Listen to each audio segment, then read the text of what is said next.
तो चलिए बात कर लेते हैं गेम्स ऑफ गद्दी की और शुरुआत करते हैं शाह के शंखनाद से। जी हां, अमित शाह ने जिस तरीके से शंखनाद किया है, दावे बड़े बड़े, वायदे बड़े बड़े और विपक्षियों पर वार भी बहुत तीखा। गेम्स ऑफ गद्दी के वीकेंड स्पेशल में आपका स्वागत है। आज बात चुनावी चाणक्य यानी कि अमित शाह के यूपी की कर लेते हैं। यूपी के लिए अमित शाह ने एक बार फिर से बिसात बिछा दी है।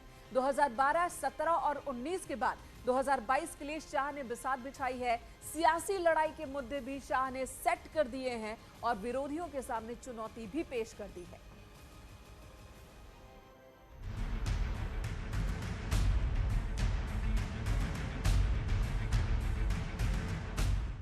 ये शाह का शंखनाद है।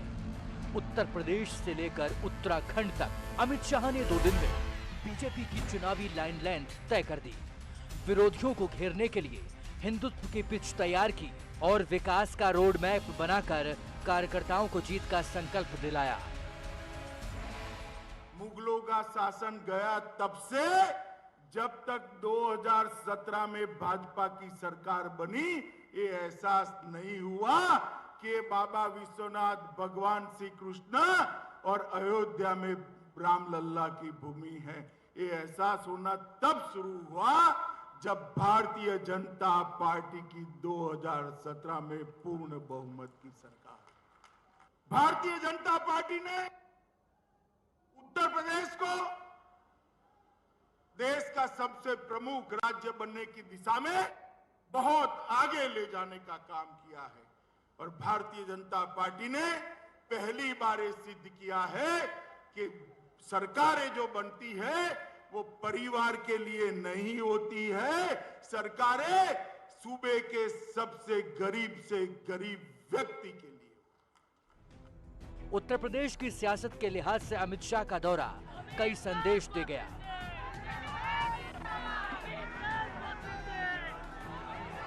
बीजेपी के प्रचार को दिशा मिली तो चेहरे को लेकर पार्टी नेताओं के भीतर चल रहा सस्पेंस भी शाह ने एक झटके में खत्म कर दिया।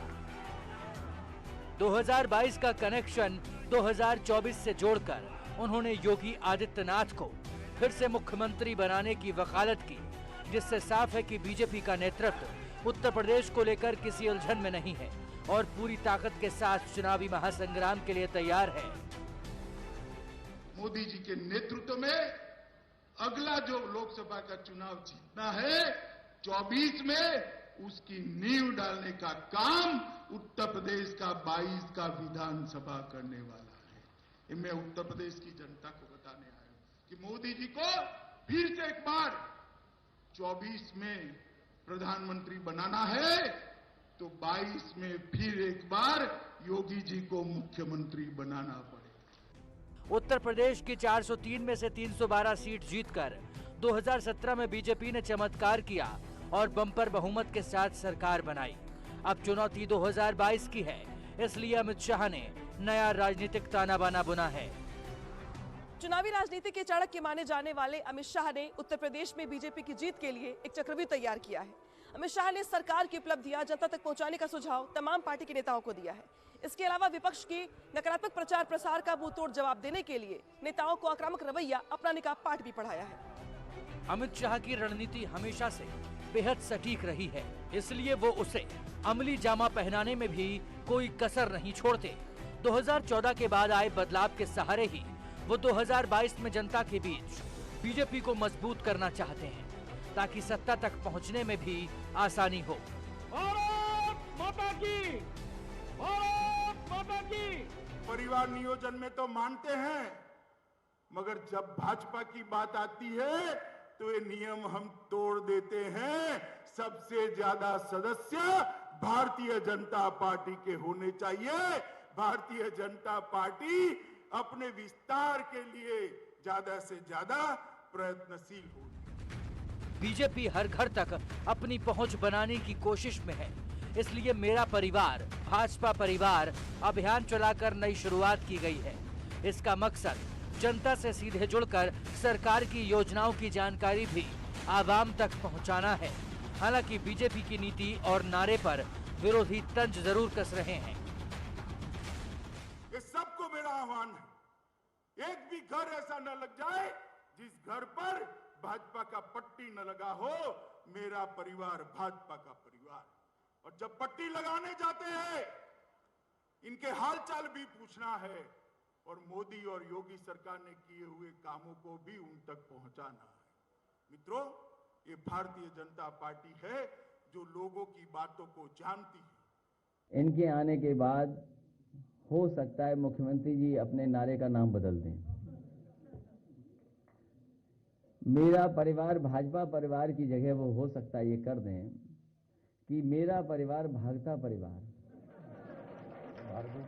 भागता परिवार।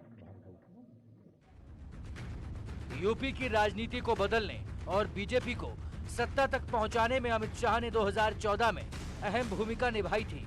इसके लिए उनका जनता से सीधा संवाद काफी असरदार रहा था। इसलिए 2022 में भी वो जनता के सहारे ही कमल खिलाने के मूड में है। ये भारतीय जनता पार्टी है जो लोगों की बातों को जानती है। वो जो आप लेकर आएंगे, पार्टी को देंगे। धर्मेंद्र प्रधान और स्वतंत्र देव इसको संकलित कर 2022 से 2027 का अपना चुनावी घोषणा पत्र भी बनाएंगे। जनता के भरोसे पर खरा उतरना हर सरकार की चुनौती होती है, मगर अमित शाह ने 2017 के संकल्प पत्र के वायदे पूरे करने का हवाला देकर न सिर्फ योगी सरकार की तारीफ की, बल्कि 2022 के लिए भी बिसात बिछाई। योगी जी और उनकी टीम ने 90% से ज्यादा वादों को पूरा करने का काम कर दिया। मैं तो हिसाब कर आया हूं, क्योंकि मुझे जवाब देना था। घोषणा पत्र मैंने ही रिलीज किया था। उसका 90% वादा योगी जी ने पूरा कर लिया है। योगी जी अभी 2 महीना बाकी है, जितना हो सके 100% की ओर ले जाइए, तो जनता मानेगी कि भाजपा जो कहती है वो करती है। मुझे लगता यह है कि भारतीय जनता पार्टी ने एक बार लोक कल्याण संकल्प पत्र बनाया 2017 का, और उसके बाद उसको कूड़ेदान में फेंक दिया, क्योंकि उसके बाद उन्होंने कभी पन्ना नहीं पलटा। हालांकि ये दावा करते हैं कि पन्ना प्रभारी बहुत बनाते हैं, लेकिन अपना ही लोक कल्याण जो मैनिफेस्टो था वो भूल गए। सवाल सत्ता का है और चुनाव उत्तर प्रदेश का है, इसलिए अमित शाह ने राज्य के विकास की नई इबारत लिखने के लिए केंद्र और राज्य सरकार की योजनाओं की तारीफ जमकर की। साथ ही एक बार फिर 2022 में भी 300 से ज्यादा सीट जीतने का दम भरा। अभी एक और 5 साल आपके आशीर्वाद की जरूरत है। मित्रों, मैं इतना ही कहना आया हूं कि 2022 में फिर एक बार भाजपा को 300 पार करा दीजिए। उत्तर प्रदेश को हम देश में नंबर 1 राज्य बनाकर रखेंगे, नंबर 1। अच्छा, बहुत लोग आना चाहते हैं,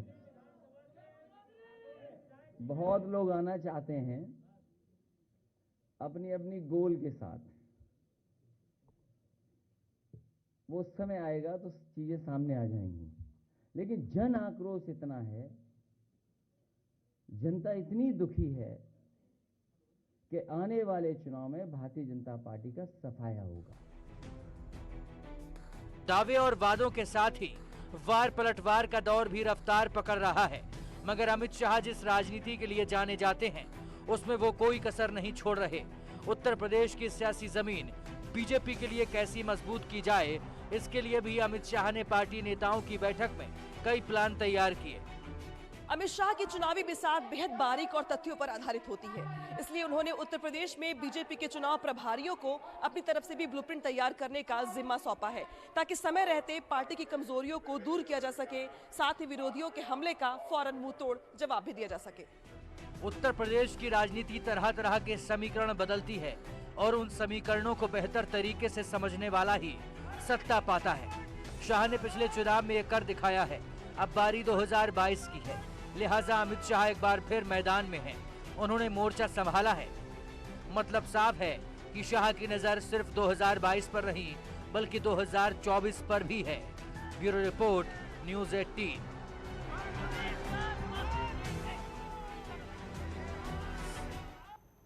तो यूपी की राजनीति के नब्ज को समझते हैं अमित शाह, और अमित शाह का संदेश क्या क्या संकेत, ये भी आपको बताते हैं। अमित शाह ने उत्तर प्रदेश में बीजेपी की जीत का जो रोड मैप तैयार किया है, इस बार कुछ अलग तरीके से ही बनाने की कोशिश की है।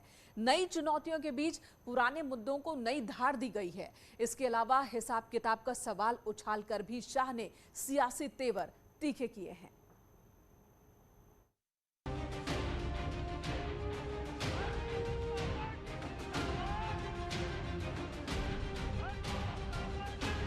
उत्तर प्रदेश की राजनीतिक जंग फतह करने के लिए बीजेपी बुनियादी मुद्दों के साथ साथ वो मुद्दे भी उठा रही है जो विपक्ष का दर्द बढ़ाते रहे हैं। इसकी कमान खुद अमित शाह ने संभाली है। मेरा तो खून खौल जाता था। पश्चिमी उत्तर प्रदेश से कैराना से पलायन शुरू हुआ था। यहाँ लखनऊ के हुक्मरानों का नींद नहीं उड़ता था। आज मैं कहने आया हूं, उत्तर प्रदेश के अंदर किसी की हिम्मत नहीं है पलायन करने की। पलायन कराने वालों का पलायन हो चुका। मुद्दों को धार देने में बीजेपी हमेशा से फ्रंट पर रही है। 90 के दशक के बाद राम मंदिर बीजेपी की चुनावी अभियान का सबसे अहम हिस्सा रहा है। अब तो राम मंदिर का निर्माण भी शुरू हो चुका है, लिहाजा बीजेपी की तरफ से विपक्ष पर हमले भी तेज हो गए हैं। ये अखिलेश एंड कंपनी 2014, 17 और 19 में हमें ताने लगाती थी, मंदिर वही बनाएंगे, तिथि कभी नहीं बताएंगे। अखिलेश बाबू, तिथि बताना नहीं, मंदिर की नींव भी डाल दी है। आप तो 5,000 रुपया देने से भी चूक गए। यूपी की राजनीति का एक और बड़ा मुद्दा कानून व्यवस्था भी है। इसके लिए भी अमित शाह ने योगी सरकार की पीठ थपथपाकर विरोधियों पर तंज कसा। सबसे बड़ा काम अगर योगी सरकार ने किया है तो माफियाओं से उत्तर प्रदेश को मुक्ति दिलाने का काम किया है। मित्रों, सारे पैरामीटर्स, नेशनल क्राइम रिकॉर्ड की साइट पर चले जाइए, सारे पैरामीटर्स में उत्तर प्रदेश में भयंकर सुधार करने का काम योगी आदित्यनाथ जी ने किया है। 150 से ज्यादा अपराधी मुठभेड़ में मारे गए। ये सब कुछ इसलिए हो रहा है कि ध्यान हटा दो। ये सब इनकाउंटर लॉ एंड ऑर्डर को बेटर करने के लिए नहीं है, ये केवल ध्यान हटाने के लिए है। असली लॉ एंड ऑर्डर होता तो डायल 100 को बेहतर करते।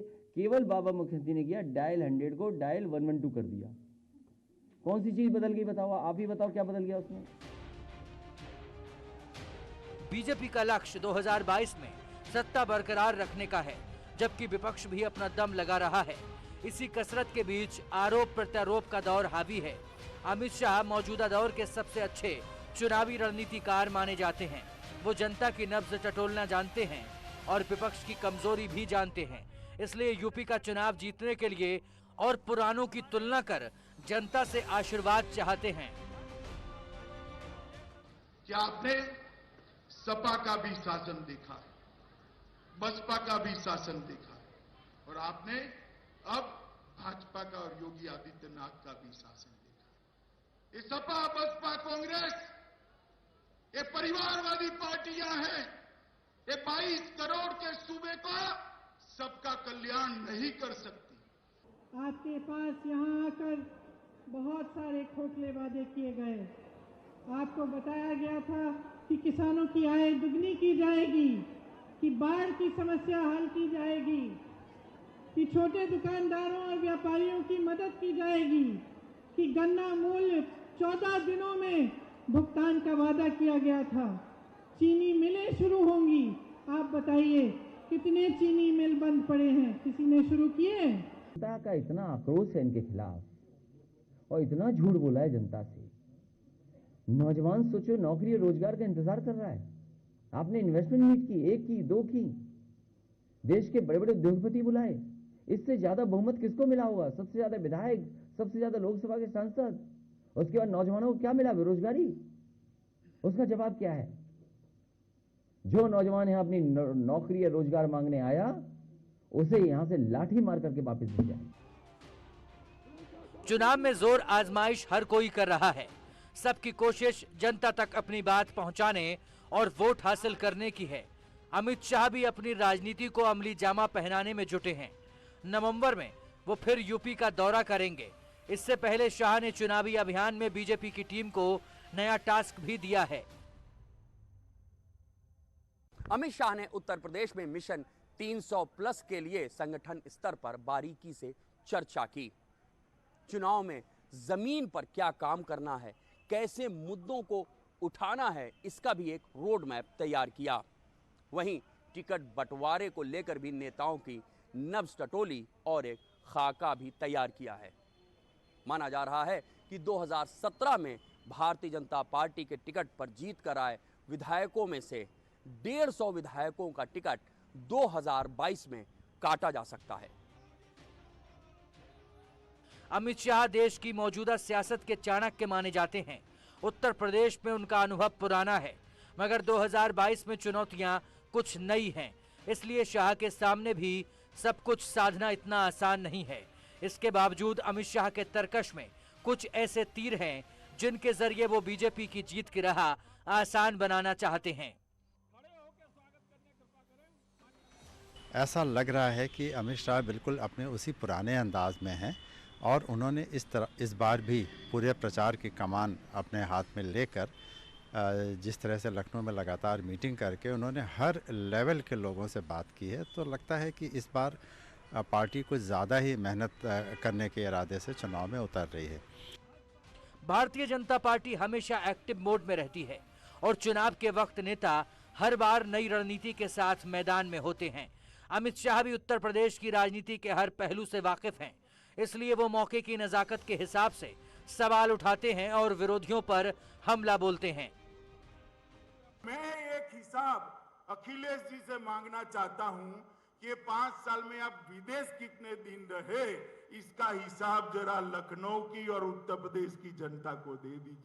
उत्तर प्रदेश में कोरोना आया, बाढ़ आई, आप कहां थे, इसका हिसाब दे दीजिए। मित्रों, ये लोगों ने शासन स्वयं के लिए, परिवार के लिए और ज्यादा से ज्यादा सोच बहुत बड़ी हो गई तो अपनी जाति के लिए किया है, इसके अलावे किसी के लिए शासन नहीं। शाह के निशाने पर इस बार अखिलेश यादव हैं। इसे भी सोची समझी रणनीति का हिस्सा माना जा रहा है। बीजेपी कैसे खुद को बेहतर साबित करे, कोशिश यही है। लिहाजा हर वो कदम उठाया जा रहा है जिससे चुनाव में फायदा मिले। इस बार लखीमपुर की घटना के बाद चूंकि कांग्रेस और सपा ने एक आक्रामक मुद्रा अख्तियार कर रखी है, उससे भारतीय जनता पार्टी का चुनाव प्रचार थोड़ा देर से ही सही लेकिन बड़े ज़ोर शोर से शुरू हुआ है और लगता है आने वाले दिनों में इस तैयारी में और तेज़ी लाएगी और इस तेज़ी के पीछे अमित शाह का हाथ, उनकी सोच बिल्कुल साफ दिखेगी। चुनाव से पहले सियासी जमीन मजबूत करने की कवायद चल रही है।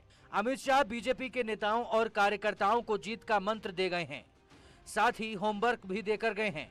यानी आगे क्या और कैसे करना है, इसका पूरा खाका शाह ने तैयार किया है। अब दिलचस्पी इसी की है कि चुनावी चाणक्य का चक्रव्यूह तोड़ने के लिए इस बार विपक्ष क्या रणनीति अपनाता है। Bureau report, news 18। और सिर्फ उत्तर प्रदेश ही नहीं बल्कि अमित शाह ने देवभूमि के लिए भी आर पार की लड़ाई की रणनीति पूरी तरह से तैयार कर ली है। उत्तर प्रदेश ही नहीं, उत्तराखंड में भी बीजेपी की सत्ता बरकरार रखने के लिए अमित शाह ने जो रणनीति बनाई है उसके बारे में बताते हैं। एक दिन के दौर में अमित शाह वहां पहुंचे, सबको साधने की उनकी कोशिश और कांग्रेस को कटघरे में खड़ा किया उन्होंने।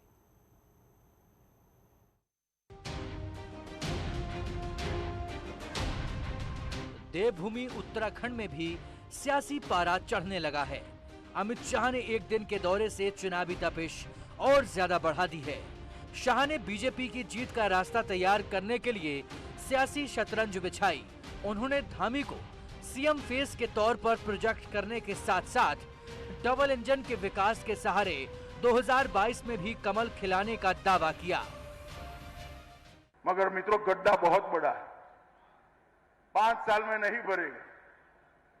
हमें एक मौका दीजिए, मैं आपको वादा कर जाता हूं, एक मौका दीजिए, हर घर में खुशहाली लाने का काम मोदी जी और हमारे पुष्कर धामी की टीम बनकर करेगी। उत्तराखंड की राजनीति उत्तर प्रदेश से काफी अलग है। इस बात से अमित शाह भी बाखूबी वाकिफ हैं। इसलिए शाह ने देवभूमि की धरती पर न सिर्फ जीत का संकल्प दोहराया, बल्कि कांग्रेस पर भी आरोपों के तीर चलाए। रावत साहब को कि रावत साहब आप कांग्रेस में थे, उसका घोषणा पत्र था, आपकी सरकार में रहते, मुख्यमंत्री के नाते सारी घोषणाओं थी, इसका सूची बना दो, मैं मेरे युवा मोर्चा के अध्यक्ष को भेजता हूं, यहां हो जाए देहरादून के चौराहे पर 2-2 हाथ एक बार चर्चा। यदि डिबेट के लिए चुनौती दी है तो ये मेरा सौभाग्य है। वह अपने सारे गवर्नमेंटल पैराफर्नेलिया के साथ अपने लघु बग्गू सहायकों के साथ जो राज्य में इधर उधर बिखरे पड़े हैं, किसी भी चैनल पर आ जाएं, किसी भी सार्वजनिक स्थल पर आ जाएं, मैं अकेले वहां पहुंच जाऊंगा। शराब से लेकर भ्रष्टाचार तक का मुद्दा उठाकर बीजेपी ने 2017 में कांग्रेस का सफाया किया था। इस बार भी पुराने मुद्दों के जरिए ही कांग्रेस को जख्मी किया जा रहा है। अब देखना होगा कि चुनाव में इसका कितना फायदा मिलता है। Bureau report, news 18। तो उत्तर प्रदेश से लेकर उत्तराखंड तक लड़ाई जो है वो छिड़ चुकी है, जंग छिड़ चुकी है। आर पार की लड़ाई के लिए अमित शाह की जो रणनीति है, साफ साफ संदेश अपने कार्यकर्ताओं नेताओं को उन्होंने दिया ही, और विपक्ष पर हमला भी लगातार। एक ब्रेक के लिए रुकेंगे, खबरों का सिलसिला जारी है, बने रहे हमारे साथ।